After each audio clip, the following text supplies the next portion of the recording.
Hello बेटा। Last lecture में हम लोगों ने ये देखा था कि जो एक चार्ज है उसको हम लोग बना सकते हैं किसी बॉडी के ऊपर through the rubbing process.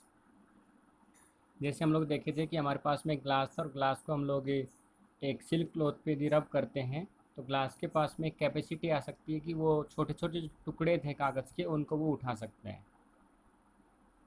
Benjamin Franklin जो थे उन्होंने चार्जेस के दो नाम रखे थे, एक पॉजिटिव चार्ज रखा था और दूसरा नेगेटिव चार्ज रखा था। क्योंकि हम लोग ये देखते हैं कि जैसे ही दो चार्ज आपस में कांटेक्ट में आते हैं तो वो उनकी जो पावर है किसी चीज़ को अट्रैक्ट करने की या रिपेल करने की वो पावर जीरो हो जाती है। और मैथमेटिक्स में दो अपोजिट टर्म्स होती हैं, यदि हम उनका सम करते हैं तो मैथमेटिक्स में ही जीरो होता है। इसलिए बेंजामिन फ्रैंकलिन ने सोचा कि यदि दो चार्जेस का सम जीरो हो रहा है, मीन्स जब हम लोग दो चार्जेस को इकट्ठा करते हैं तो उन दोनों चार्जेस का सम जीरो होता है, तो मतलब कि उनका नाम जो है होना चाहिए पॉजिटिव चार्ज और नेगेटिव चार्ज। कौन सी बॉडी जो है पॉजिटिव चार्ज गेन करेगी, कौन सी बॉडी नेगेटिव चार्ज गेन करेगी रब करने पे? तो इसका आंसर ये था कि जिस बॉडी को रब किया जाता है वो बॉडी पॉजिटिव चार्ज गेन करती है और जिस बॉडी पे रब किया जाता है वो नेगेटिव चार्ज है वो गेन करती है। हम लोग ये जानते हैं कि पॉजिटिव चार्ज गेन करने के कारण बॉडी जो है अपने में से कुछ चार्ज का लॉस कर देती है, तो जिससे जो बॉडी नेगेटिव चार्ज गेन करती है उस बॉडी का मास जो लिटिल बिट इंक्रीज हो जाता है। ठीक है। अब क्वेश्चन ये था कि हमारे पास में मान लीजिए ये एक बॉडी है, how we can be identify this body is charge और नॉट चार्ज। तो आंसर है कि हमारे पास में एक प्रोसेस है और उस प्रोसेस के थ्रू हम लोग फाइंड आउट कर सकते हैं कि बॉडी जो है वो चार्ज है या नहीं चार्ज है। तो प्रोसेस का नाम है गोल्ड लीफ इलेक्ट्रोस्कोप।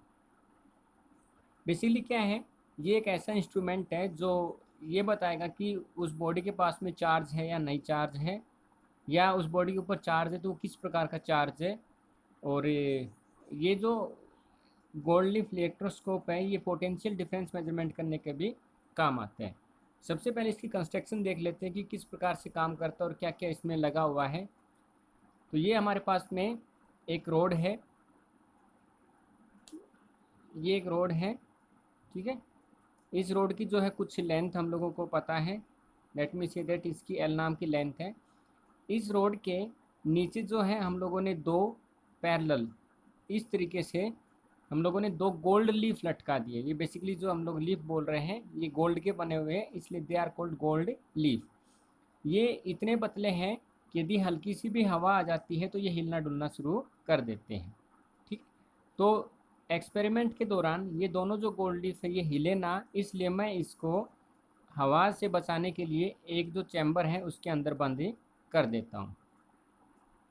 ठीक है, मैंने इन दोनों को एक चैम्बर के अंदर जो है बंद कर दिया।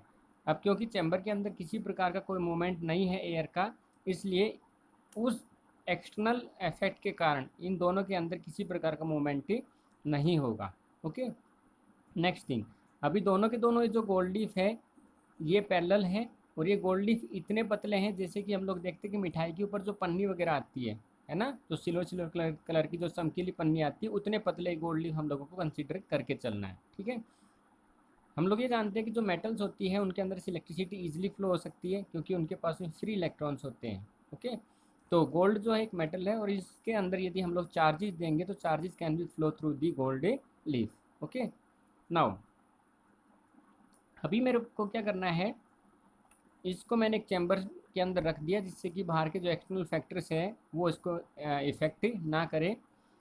ये जो रोड है ये एक कंडक्टिंग रोड है, इस रोड के थ्रू जो है करंट इजीली फ्लो हो सकता है।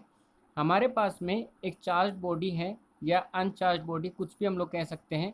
तो फर्स्टली लेट मी कंसीडर मेरे पास में एक चार्ज बॉडी, बाद में हम लोग अनचार्ज बॉडी के बारे में बात करेंगे।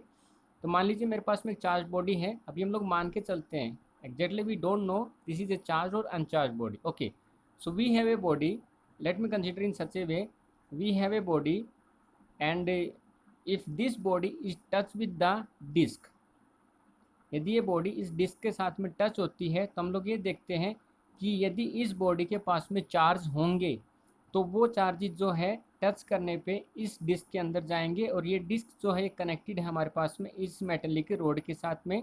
और ये मेटेलिक रोड से यहाँ से जो चार्जेज है फ्लो होते जाएंगे और ये चार्जेज दो है दोनों के दोनों जो गोल्ड लीफ है उनके ऊपर पहुंच जाएंगे।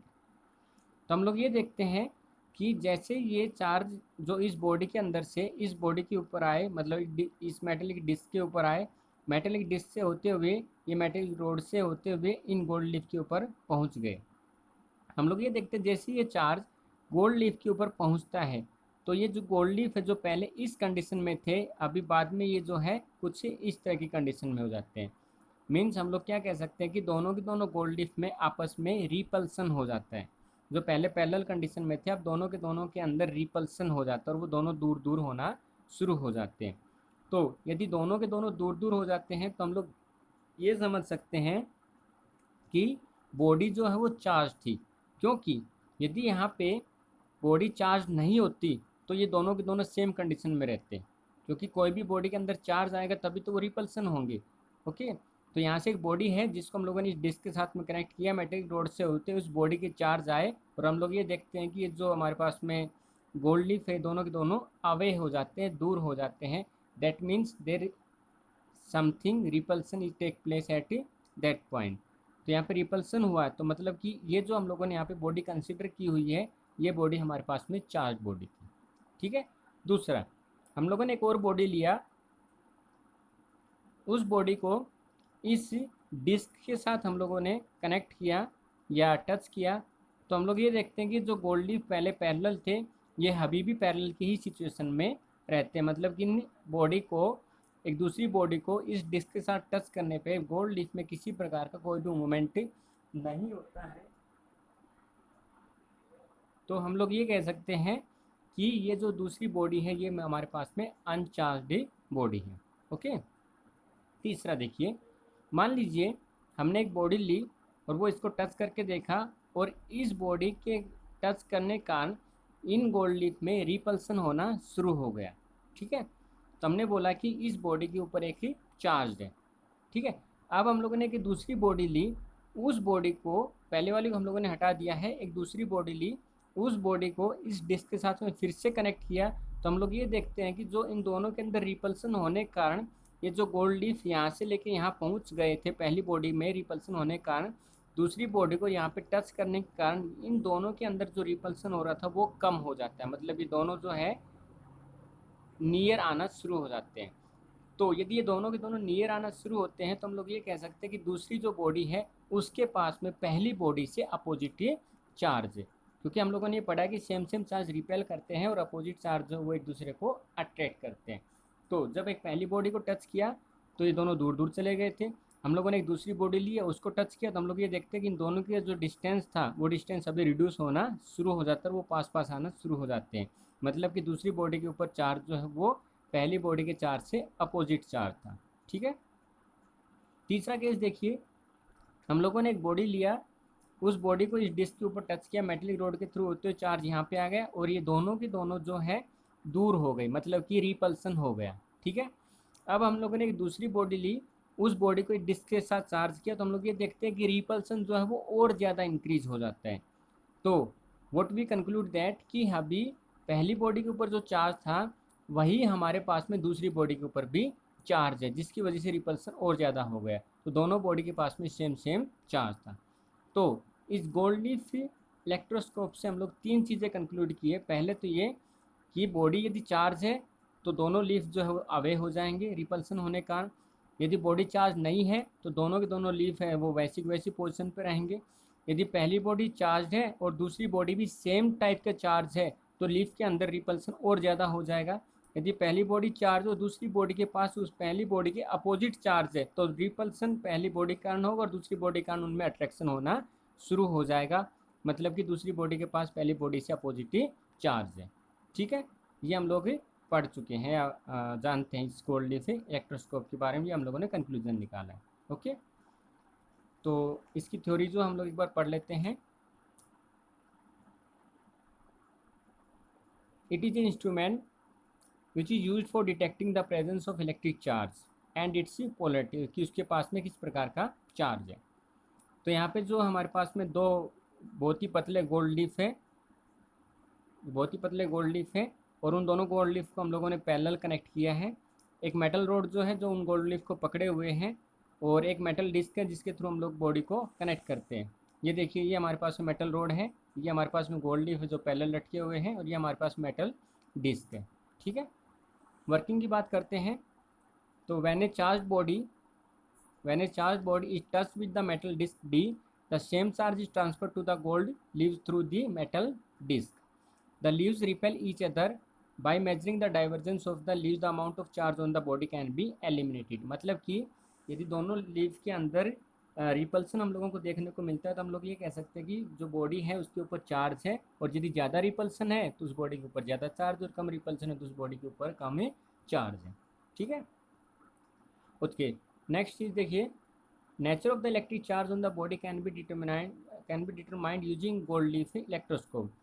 हमने देखा कि पहली बॉडी के ऊपर पॉजिटिव है, यदि दूसरी बॉडी के ऊपर नेगेटिव चार्ज है, तो जो पहले रिपल्सन हुआ था लीफ के बीच में, अभी वो अट्रैक्शन होना शुरू हो जाता है। तो हम लोग ये कह सकते हैं कि दूसरी बॉडी के ऊपर जो चार्ज का नेचर था वो किस प्रकार का था। ठीक है, आगे देखिए, when charge on charge body is of the opposite sign to that of the charge on the gold leaf electroscope, then the touching the body with the disc of gold leaf electroscope, divergence of leaves would be decreased and vice versa। मतलब कि पहली body का charge यदि दूसरी body के charge से अलग है, तो लीफ में जो रिपल्सन हो रहा था, ठीक है, वो अभी अट्रैक्शन की ओर होना शुरू हो जाता है। इस तरीके से हम लोग कैलकुलेटिव कर सकते हैं कि कोई बॉडी चार्ज है या नहीं चार्ज है। ओके, नेक्स्ट देखिए। अच्छा, एक चीज़ और समझिए आप इसके बेसिक इंट्रोडक्शन में ही। जनरली हम लोग ये देखते हैं कि जब बारिश का मौसम होता है तो बिजली वगैरह चमकती है बादलों के अंदर। तो साइंटिस्ट लोग जो थे वो ये फाइंड आउट करना चाहते थे कि ये जो हमारे पास में जो बादलों के अंदर लाइटिंग होती है, इसका रीज़न क्या है।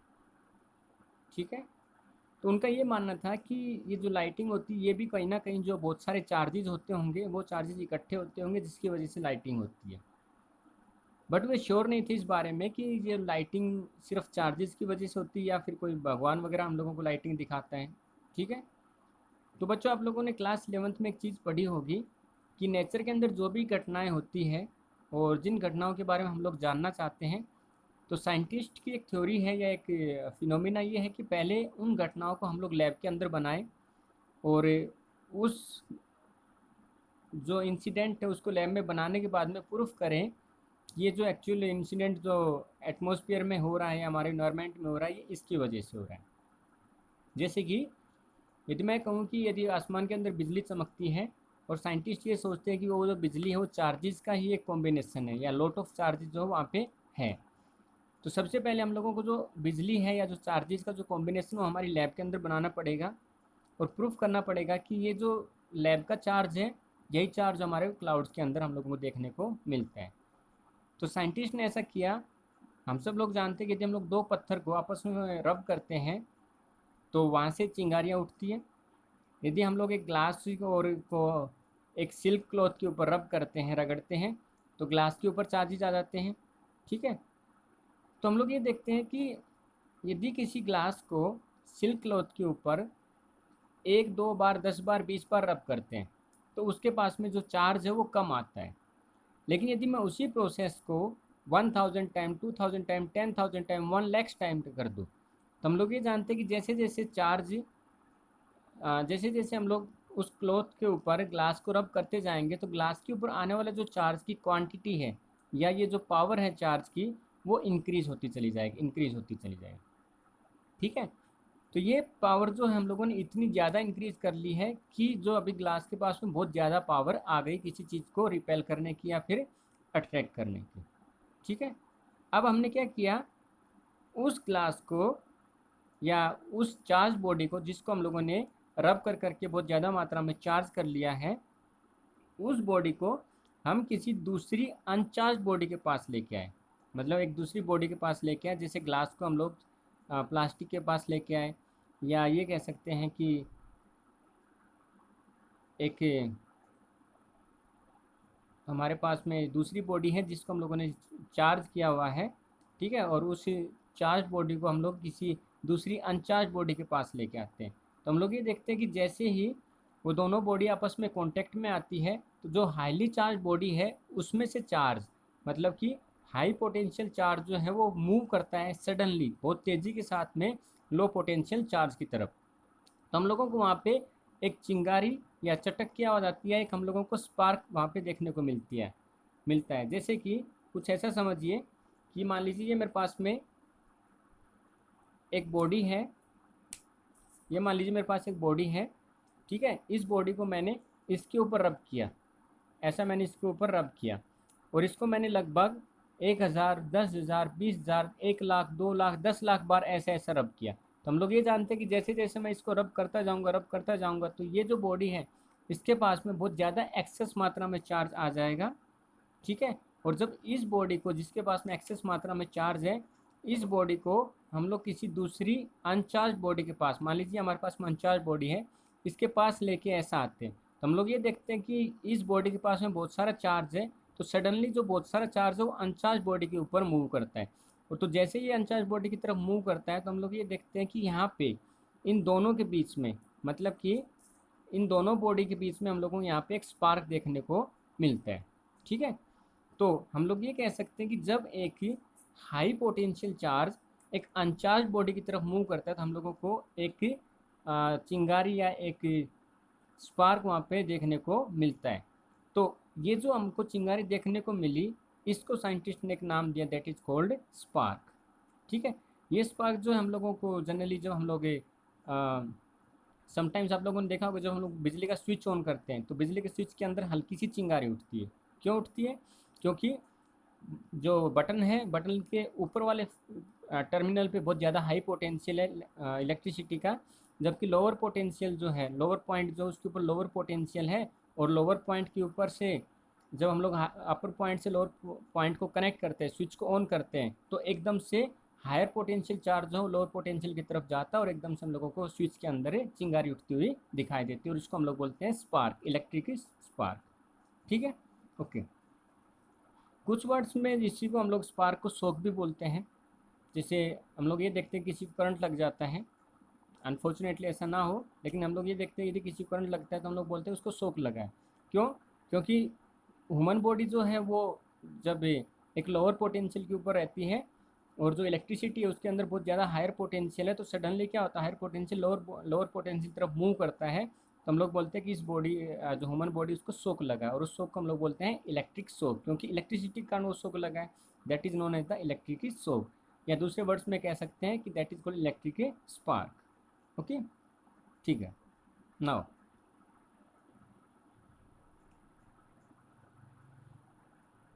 अगली चीज़ ये कि अब ये जो स्पार्क हम लोगों को देखने को मिला, ठीक है, तो साइंटिस्ट ने सोचा कि ये जो स्पार्क, यदि हम लोग एक ऑब्जेक्ट को रब करके एक अनचार्ज बॉडी की तरफ मूव कराते हैं, उस बॉडी का चार्ज, एक बॉडी है जिस जो बहुत एक्सेस मात्रा में चार्ज उसके पास में, और यदि एक्सेस मात्रा में चार्ज और इसको हम लोग अनचार्ज बॉडी की तरफ लेके जाते हैं तो हम लोगों को यहाँ पे एक स्पार्क देखने को मिलता है। तो साइंटिस्ट लोगों ने सोचा कि ये जो स्पार्क है यही हमारे क्लाउड्स के अंदर होता है, ठीक है। तो इससे रिलेटेड एक हमारे पास में बहुत ही फेमस सा एक्सपेरिमेंट है, that is called Benjamin Franklin experiment. ये एक, आप लोगों ने सुना भी होगा काइट एक्सपेरिमेंट के बारे में। बेंजामिन फ्रैंकलिन को ये लगता था कि हम लोगों ने जो लैब के अंदर चार्ज या जो स्पार्क प्रोड्यूस किया है, वही स्पार्क जो है क्लाउड्स के अंदर होता है। तो यदि वही स्पार्क यदि क्लाउड्स के अंदर है तो वो स्पार्क जो है वो मूव होके आना चाहिए हमारे अर्थ तक, ठीक है। तो बेंजामिन फ्रैंकलिन क्या कर रहे थे, एक बार पतंग उड़ा रहे थे, तो जैसे वो यूज टू थे पतंग उड़ाने में, मतलब वो अक्सर पतंग उड़ाया करते थे, तो एक दिन वो पतंग उड़ा रहे थे तो क्या हुआ, बादल वगैरह जो है हो गए, और थोड़ी देर बाद में जो है बादल होने का उन्होंने ये देखा कि भाई यदि बादलों के अंदर बिजली चमकती है तो इस पतंग के अंदर से जो है, पतंग की जो डोरी है उसके अंदर से चार्जेस मूव होके आने चाहिए, ठीक है। बाद में उनको दिमाग में आया कि जो पतंग की डोरी है वो तो इंसुलेटर की बनी हुई है, और इंसुलेटर वो प्रॉपर्टी होती है जिसके अंदर से चार्जेस मूव नहीं कर सकते। तीन चीज़ें होती है हमारे पास में, एक कंडक्टर होता है, एक इंसुलेटर होता है, एक सेमी कंडक्टर होता है। तो जो इंसुलेटर होता है उसके अंदर से चार्जेस मूव नहीं कर सकते, तो उन्होंने सोचा कि शायद ये एक तरीका है कि इंसुलेटर के अंदर से चार्जेस मूव नहीं करते हैं, तो उन्होंने जो पतंग था उसको एक चाबी बांध दी और सोचा कि यदि चाबी जो है वो तो कंडक्टर है और कंडक्टर के अंदर से तो चार्जेस मूव करते हैं, तो यदि बादलों के अंदर से बिजली चमकेगी, ठीक है, तो वो बिजली जो है चाबी के कांटेक्ट में आएगी और चाबी के ऊपर चार्ज आ जाना चाहिए और उस चार्ज को हम लोग मेजरमेंट कर सकते हैं। तो यदि वही चार्ज वैसा ही चार्ज है, तो जो हम लोगों ने लैब में प्रोड्यूस किया है, जिसको हम लोग इलेक्ट्रिक शॉक बोलते हैं, इलेक्ट्रिक स्पार्क बोलते हैं, वही स्पार्क जो है एटमॉस्फेयर के अंदर, बादलों के अंदर प्रेजेंट है। सडनली बारिश होना शुरू हो जाती है और हम लोग ये देखते हैं कि बारिश हो जाती है तो जो धागा है वो गीला हो जाता है। तो जो धागा पहले इंसुलेटर का काम कर रहा था, वही धागा गीला होने के कारण अभी कंडक्टर का काम करना शुरू कर देता है। और जैसे ही धागा गीला होता है तो बादलों के अंदर जब बिजली चमकती है तो पतंग उड़ाते उड़ाते जो बेंजामिन फ्रैंकलिन है उसको झटका लगता है, उसको झटका लगता है, उसको शॉक लगता है। तो बेंजामिन फ्रैंकलिन जो है ये फाइंड आउट कर लेते हैं कि ये भी उसी प्रकार का चार्ज है जिस प्रकार का चार्ज हम लोगों ने लैब के अंदर प्रोड्यूस किया है। तो on that time he concluded that कि जो बादलों के अंदर चार्ज है वो वही चार्ज जो हमारी इलेक्ट्रिसिटी के अंदर चार्ज है। डिफरेंस इतना है कि वहाँ पे जो पोटेंशियल है चार्ज का वो बहुत ज़्यादा मात्रा में है, जबकि हमारे पास में जो पोटेंशियल चार्ज का वो बहुत ही कम मात्रा में उसके कंपैरिजन में। ठीक है, तो ये वही चार्ज है जिसको हम लोग देखते हैं बादलों के अंदर। ओके, तो यहाँ से एक इस या ये कह सकते हैं कि इस काइट एक्सपेरिमेंट के थ्रू ये कंक्लूजन निकल के आया कि जो क्लाउड्स के अंदर हम लोगों को लाइटिंग दिखती है, that is the also part of the charge. Okay, कल हम लोग डिस्कस करेंगे इलेक्ट्रॉन थ्योरी या कोई भी बॉडी जो वो चार्ज क्यों हो जाती है। जैसे कि यदि मैं ये मेरे पास एक बॉडी है, इस बॉडी को यदि मैं टच करके देखता हूँ तो इस बॉडी के ऊपर कोई चार्ज नहीं है, मतलब कि ये न्यूट्रल है। लेकिन जब मैं इस बॉडी को रब करता हूँ तो रब करने के बाद में ऐसा क्या होता है कि इस बॉडी के ऊपर चार्ज आ जाता है। ठीक है, यानी कि इस बॉडी के पास से काम करने की या किसी चीज़ को अट्रैक्ट या रिपेल करने की पावर आ जाती है। तो पावर कहाँ से आ जाती है? ठीक है, क्या दूसरी बॉडी जो है उसको पावर देती है या पहली बॉडी जो उसके अंदर ही कुछ ऐसा होता है कि उसके पास पावर आ जाती है? इन सब का जो आंसर वो है इलेक्ट्रॉन थ्योरी के अंदर। तो कल हम लोग जो है डिस्कस करेंगे इलेक्ट्रॉन थ्योरी। तब तक आप इसको पढ़िए। Thank you very much. Thank you.